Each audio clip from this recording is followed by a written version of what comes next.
Começa agora um programa que traz tudo sobre o livro mais lido em todos os tempos. Apresentamos O Som do Livro.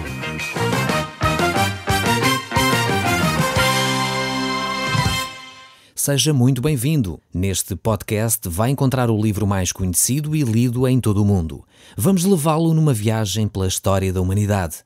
Este é um audiolivro para si, para a sua família e sociedade em geral. Contextualização e comentários de Paulo Chaveiro. Caro amigo, no último programa que nós tivemos a falar acerca de Paulo, de Agripa e de Festo. Estes homens que estavam curiosos acerca daquilo que Deus tinha feito através deste homem, acerca daquilo que Paulo poderia ou não dizer. Nós no último programa ficámos no verso 23 e não pudemos continuar, pois o nosso tempo terminou. Hoje eu gostaria de continuar a focar a nossa atenção neste discurso aqui, neste tempo que Festo e Agripa de alguma forma ficam curiosos acerca daquilo que está a acontecer. Mas vamos voltar um pouquinho atrás para você poder apanhar de novo o contexto daquilo que estamos a falar. E vamos ficar em Atos, capítulo 25, e vamos ler a partir do verso 22. Diz assim: no dia seguinte, depois de o rei e de Berenice terem chegado ao tribunal com grande pompa, acompanhados por oficiais do exército e pessoas importantes da cidade, Festo mandou que trouxessem Paulo. Festo dirigiu-se então ao auditório. Rei Agripa e todos os presentes, aqui está o homem cuja morte é exigida pelos judeus, tanto aqui como em Jerusalém. Contudo, no meu entender, ele nada fez digno de morte. Mas como apelou para César, não tenho outro remédio senão mandá-lo para Roma. Não tenho uma verdadeira acusação contra ele que dê conta ao imperador. Por isso o trouxe perante todos, especialmente perante ti, ó rei Agripa, para que o examines e me digas o que devo escrever. De facto, não me parece razoável mandar um prisioneiro a César sem que haja uma acusação devidamente formada. Mais uma vez vemos aqui que este governador Festo estava diante de uma situação bem difícil. Ele realmente não achava mal nenhum no apóstolo Paulo. Ele não conseguia perceber ainda porque é que ele estava ali preso. Na realidade, talvez se ele examinasse o seu coração, iria encontrar as razões. Talvez você está lembrado, quando falámos alguns programas atrás, acerca das razões que motivavam Festo a manter o apóstolo preso. Lá o texto bíblico dizia que ele esperava receber algum dinheiro do apóstolo Paulo, e no outro texto um pouquinho mais à frente dizia que ele o mantinha preso por 2 anos porque de alguma forma ele queria agradar aos judeus. Às vezes estas coisas são assim.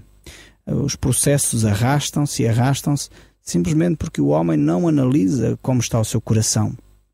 Se Festo de facto analisasse o seu coração, ele sabia as razões porque é que Paulo ainda estava preso. Mas na realidade, de uma forma objetiva, de uma forma concreta, ele não tinha nada para acusar este apóstolo. Por isso mesmo, ele não sabia muito bem o que fazer diante desta situação. Ao mesmo tempo, mais uma vez, ele chama Paulo para ser ouvido, não tanto para que ele queira encontrar as razões para acusar ou libertar Paulo, mas porque na realidade ele e o rei Agripa estavam curiosos para ouvir Paulo. Mais uma vez, as motivações que os levam a agir não são as verdadeiras. Eles trazem Paulo para o ouvir, não para encontrar uma razão objetiva para o acusar ou para escrever uma carta a César, mas simplesmente porque estavam curiosos daquilo que Paulo iria dizer. Mas chegamos então ao capítulo 26 e o verso 1 diz: Agripa dirigiu-se então a Paulo. Diga-nos o que tem a declarar. Paulo, estendendo a mão, apresentou a sua defesa. Então, mais uma vez, Paulo está nesta circunstância numa posição privilegiada, podemos dizer assim. Apesar de ele estar preso, ele está com uma oportunidade de falar de Deus e do amor de Deus a estes homens. Estes homens que se calhar de outra forma não teriam a oportunidade de ouvir o Evangelho de Deus. Este rei Agripa está ali, toma a palavra, diz que quer então ouvir aquilo que Paulo tem para dizer, e Paulo então vai começar a falar acerca daquilo que Deus fez na sua vida. Ele foi anunciar a palavra de Deus. Ele tinha sido escolhido para Deus exatamente para ser o mensageiro de Deus a reis e governadores. E é exatamente nesta posição que ele se encontra. Paulo está diante do rei Agripa. E ele é verdade que é um preso, mas ele vai anunciar o poder de Deus para a salvação. Estamos lembrados que Deus estava no controle desta situação. Talvez relembrando aquilo que aconteceu com o apóstolo Pedro quando ele esteve preso em Jerusalém, Deus enviou um anjo para libertar Pedro, pois não era da vontade de Deus que Pedro estivesse preso. Mas agora, neste momento, Paulo necessitava estar ali para poder anunciar o Evangelho aos reis e aos governadores. E assim Festo ouviu falar de Deus, Félix já tinha ouvido falar de Deus e agora o rei Agripa vai ouvir acerca de Deus. De alguma forma, Deus estava a usar esta situação bastante difícil para Paulo para trazer o Evangelho a estes homens. Há aquele provérbio que muitas vezes o povo costuma citar: Deus escreve direito por linhas tortas. E mais uma vez é o que está a acontecer. Aqueles homens em Jerusalém engendraram uma trama para matar Paulo. Mas Deus usou aquela circunstância para que Paulo fosse levado diante dos governadores, diante dos reis, para aí anunciar o Evangelho de Jesus Cristo. Mais uma vez, as cadeias, a prisão, não foi motivo de parar o anúncio da palavra de Deus. Antes, pelo contrário. Pessoas que de outra forma nunca ouviriam a palavra de Deus estavam agora dispostas para ouvir aquilo que Deus tinha para dizer. Estavam de alguma forma pelo menos com a possibilidade de ouvir aquilo que Deus estava a querer falar aos corações dos homens. Então Deus usou esta situação engendrada para o mal, maquinada pelos sacerdotes israelitas para o mal, para matar Paulo, para tornar isso em bênção.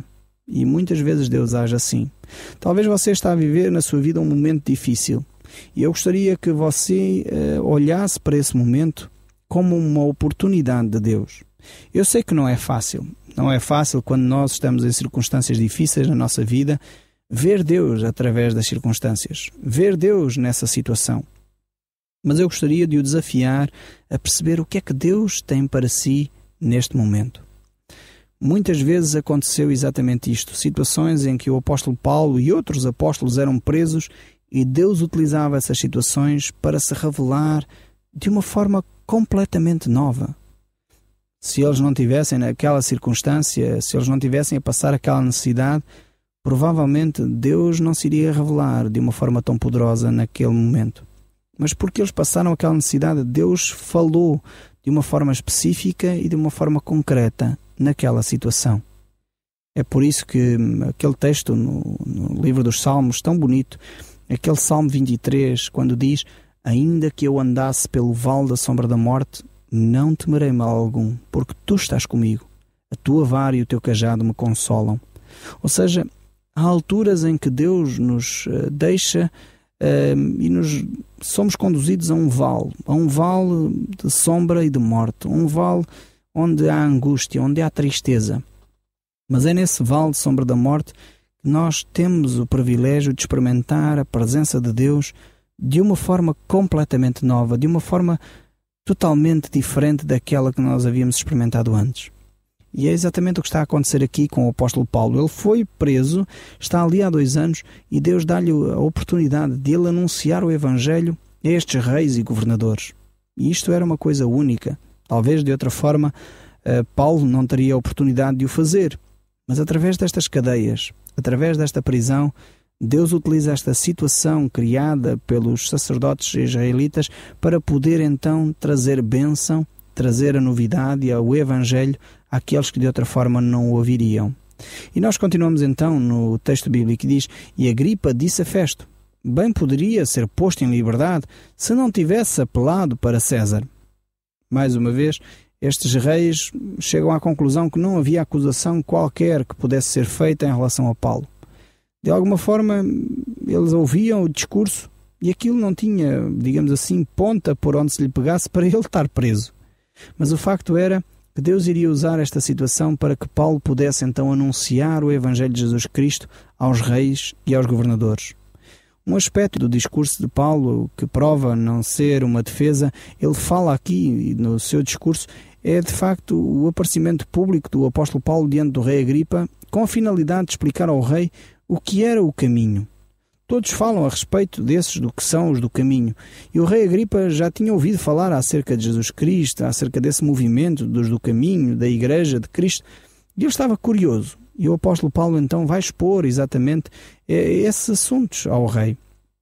Todos, quer grandes, quer pequenos, pobres ou ricos, podem tomar conhecimento acerca de quem Deus é, acerca de quem Jesus é e acerca daquilo que Ele quer fazer na nossa vida. E aqui o rei Agripa, ele conhecia alguma coisa, ele já tinha ouvido falar alguma coisa, mas ele estava a ter agora a oportunidade, na primeira pessoa, de tomar essa decisão. Ele não conhecia talvez muitos pormenores acerca de Cristo e do cristianismo, mas ele estava a ter uma oportunidade dada por Deus. E era importante que ele não desperdiçasse essa oportunidade. Ele era uma autoridade de grande influência e que tinha algum conhecimento de várias coisas, mas ele não conhecia aquilo que era mais importante, que era o Evangelho de Jesus. Ele não sabia aquilo que Deus tinha para a sua vida. Por isso mesmo Deus estava-lhe a proporcionar, neste momento, a oportunidade de ele ouvir este Evangelho que transforma a vida. Não era certamente fácil alcançar o coração de rei Agripa para Cristo, mas mesmo assim, apesar de não ser fácil, Deus não desiste de ninguém. Deus não desiste das pessoas. Deus não desiste daqueles que têm uma posição social elevada, assim como Deus não desiste dos pobres. Deus não desiste daqueles que têm muito dinheiro, assim como não desiste dos necessitados. Deus não desiste das pessoas que têm talvez muita fama, mesmo Deus não desiste daqueles que são figuras anónimas. Deus não desiste de ninguém, porque Deus amou o mundo de tal maneira que Ele enviou o seu Filho unigênito, para que todo aquele que nele crê não pereça, mas tenha a vida eterna. Em outra altura, Jesus ainda disse: Eu sou o caminho, a verdade e a vida. Ninguém vai ao Pai senão por mim. E esta era a mensagem que o próprio apóstolo trazia agora a estes governadores. Ele trazia esta mensagem de que Cristo Jesus morreu numa cruz para perdão dos nossos pecados, que Ele havia sido sepultado, mas que ao terceiro dia Jesus Cristo havia ressuscitado, trazendo assim a vitória para todo aquele que deposita a fé em Cristo. A sua pregação, o apóstolo mostrava, sem dúvida alguma, que o homem tinha andado afastado de Deus e que Jesus Cristo era de facto aquele que vinha para reconciliar o homem com Deus. Ou seja, Jesus Cristo era a salvação. Jesus era aquele onde o homem se poderia alicerçar a sua fé, recebendo assim a vida eterna, o perdão dos seus pecados. E só Jesus, na realidade, poderia fazer isso. Poderia perdoar os pecados de cada um de nós. Foi exatamente esta a mensagem que o apóstolo trazia àqueles homens que ali estavam. Todos os homens, em todas as alturas, seja qual for a época, precisa de ouvir esta mensagem. Não há salvação fora de Jesus Cristo. Jesus Cristo foi o único que morreu, foi sepultado e ressuscitou ao terceiro dia para que nós pudéssemos ter vida e vida em abundância. Talvez você tenha procurado e caminhado em muitas direções. Talvez você, como Festo e Agripa, estão curiosos por ouvir falar acerca de Jesus. Mas mais do que curiosidade, você deveria de aproximar-se com um coração aberto para ouvir o que Deus tem para lhe dizer. Talvez está na altura de você entregar a sua vida nas mãos de Deus. Talvez você já experimentou muita coisa, visitou talvez até se calhar muitos grupos religiosos, mas ainda não entregou a sua vida nas mãos de Jesus Cristo. É necessário que você o faça, para que o Espírito Santo de Deus possa habitar na sua própria vida. É necessário que você entregue a sua vida nas mãos de Deus para que Deus a possa conduzir. Nós podemos ter curiosidade acerca das coisas de Cristo. Podemos ouvir programas de rádio, ver programas na televisão. Podemos talvez até ler a Bíblia.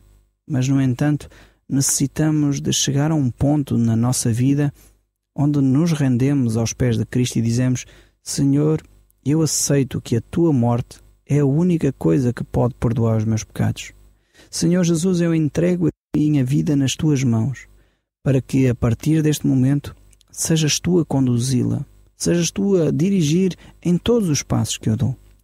Quando você faz esta oração que eu acabei de dizer a Deus, a palavra de Deus diz que o Espírito Santo de Deus vem sobre si e que o próprio Deus a recolhe nos seus braços, a aceita como sua filha, seu filho, nos seus braços, passando a ser Ele próprio, Deus, o seu Pai. É necessário que nós possamos chegar a um ponto na nossa vida onde possamos dizer isso. Depois desse momento de entrega nas mãos de Deus, é importantíssimo que você comece a conhecer a Palavra de Deus. A Palavra de Deus é em muitas alturas comparada ao pão, à alimentação. E então é necessário que nós comecemos a alimentar-nos espiritualmente. É necessário que nós comecemos a ler a nossa Bíblia. Talvez continue a ouvir este programa diariamente. Talvez comece a frequentar uma comunidade cristã onde você ouve falar da Palavra de Deus. Visite uma igreja perto da sua casa, uma igreja evangélica, onde anunciam a Palavra de Deus, onde há de facto pessoas que falam acerca daquilo que Deus está a fazer na sua própria vida. E depois tenha então comunhão com essas pessoas. A Palavra de Deus nos diz que nós devemos também orar. Então orar é falar com Deus. Não é repetir uma série de palavras constantemente. Não. Orar é você dizer aquilo que vai na sua alma, no seu coração. E orar é como, digamos assim, respirar. Como quando um bebê nasce, ele precisa de se alimentar, mas também precisa de respirar. Então a oração é você falar com Deus, é você respirar para Deus, é dizer aquilo que vai na sua alma. Falar aquilo que vai no seu coração. E Deus vai responder aos seus pedidos.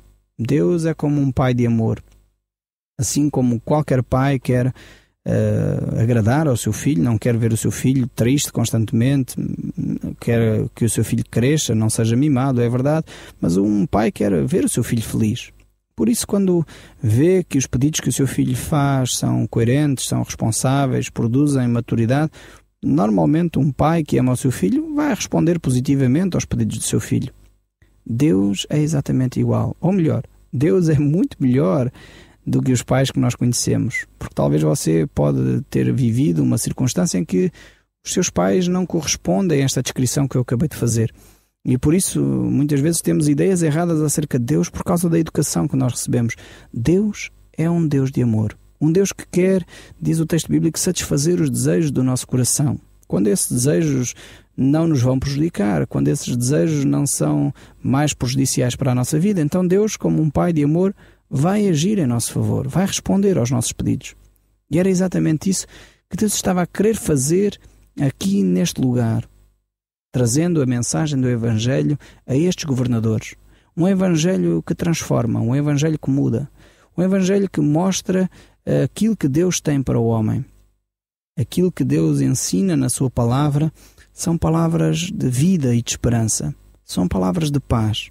E era isso que muitas vezes estas pessoas que têm cargos importantes, pessoas que estão em postos, digamos assim, altos funcionários, pessoas da alta sociedade, não têm a possibilidade de ouvir Cristo de uma forma tocante nas suas vidas. Porque muitas vezes têm preconceitos, muitas vezes têm o estigma do que é que os outros vão pensar a meu respeito. Muitas vezes têm a ideia, sou demasiado importante para pensar nestas coisas. Mas, no fundo, quando começam a olhar para a Bíblia, quando alguém lhes explica com cuidado, com tempo, aquilo que a Palavra de Deus diz, essas pessoas começam a perceber que, afinal, Deus tem palavras para eles. Afinal, aquela palavra que parecia tão distante, que parecia só para alguns, também faz sentido para mim. E este é o desafio que eu lhe faço a si que me está a ouvir. A vantagem de nós podermos conversar através da rádio é esta. É que você não me conhece, você não se expõe. Eu também, enfim, temos este diálogo, mas não nos conhecemos pessoalmente. Por outro lado, é positivo, porque podemos juntos olhar para aquilo que a Bíblia diz e podemos juntos ver como Deus fala à sua vida. E você aí, nesse lugar, pode de facto constatar aquilo que a Palavra de Deus lhe diz. E, eventualmente, se quiser nos contactar, nós teremos todo o gosto em ouvir aquilo que Deus lhe está a dizer.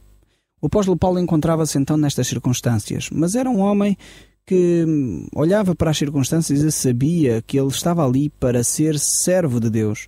Ele estava ali para servir única e exclusivamente a Deus. Ele mantinha-se submisso àquele que é o Senhor da sua vida. Até a certa altura ele escreveu: já não sou eu mais quem vivo, mas Cristo vive em mim. E a vida que agora vivo na carne, vivo-a na fé do Filho de Deus, o qual me amou e se entregou a si mesmo por mim. Temos aqui este texto e esta declaração de Paulo que mostra a sua dependência de Deus. Ele queria de facto que fosse Cristo a viver o seu dia-a-dia, fosse Cristo que comandasse, organizasse a sua agenda. Como era bom que cada um de nós pudesse ter uma atitude como esta que o apóstolo Paulo tinha. não fôssemos mais nós a viver, mas fosse Deus a orientar o nosso dia-a-dia. Certamente, aquela paz de Deus que excede o entendimento guardaria muito mais o nosso coração. Não andaríamos provavelmente tão ansiosos, tão estressados, tão cansados e fadigados com o dia-a-dia, pois teríamos o nosso dia-a-dia entregue nas mãos de Deus. Como era bom que isso acontecesse na sua vida também. Faça essa oração a Deus. Senhor, eu te entrego o meu dia-a-dia. Eu entrego a minha vida nas tuas mãos.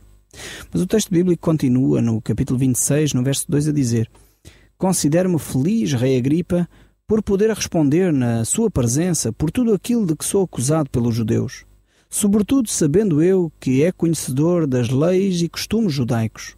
Rogo-lhe, portanto, que me ouça com paciência. O apóstolo Paulo era alguém que conhecia bem o seu auditório. Ele sabia que este rei Agripa era alguém com poder, sabia também que este rei Agripa era conhecedor das leis e dos costumes judaicos. Por isso, certamente este homem poderia compreender um pouco melhor aquilo que ele iria dizer. Era um homem também que conhecia as leis. O próprio apóstolo Paulo era conhecedor dos seus direitos. Por isso mesmo ele vai falar, mas vai falar acima de tudo daquilo que o mantém ali naquela prisão, que é o nome de Jesus Cristo. Ele vai falar acerca do propósito pelo qual ele ainda está preso, que é a oportunidade de ele falar acerca do amor de Deus àqueles que são governadores e reis. Ele, como vamos ver no próximo programa, não se vai prender muito acerca da sua defesa, mas vai anunciar a Cristo e Cristo crucificado. Vai anunciar a salvação de Deus para o homem, seja ele rico ou pobre, porque Deus ama a todos de igual forma.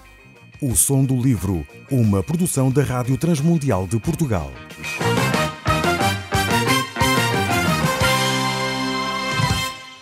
RTM. Conhece todos os nossos programas em rtmportugal.org. Uma produção da Rádio Transmundial de Portugal.